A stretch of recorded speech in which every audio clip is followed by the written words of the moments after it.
ছাদ বাগানে কী ধরনের পদ্ম তোমরা করতে পারো আজকের ভিডিওতে সেটাই আমি তোমাদের সাথে শেয়ার করব। তো হ্যালো বন্ধুরা, কেমন আছো তোমরা সবাই? তো ছাদ বাগানে কী ধরনের পদ্ম তোমরা করবে?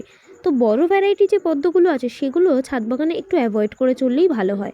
কেন কি ছাদ বাগানে যদি তুমি 30 টাকার গামলায় পদ্ম করতে চাও, তাহলে যেই ছোটো ভ্যারাইটির পদ্ম গাছগুলো আছে সেগুলোই মেইনলি তোমরা ছাদ বাগানে লাগাতে পারো। আর মেইনলি টিউবার থেকেই পদ্ম হয়। টিউবার ছাড়া বীজের যদি পদ্ম করতে যাও তাহলে অনেক দেরি হয়ে যাবে হতে।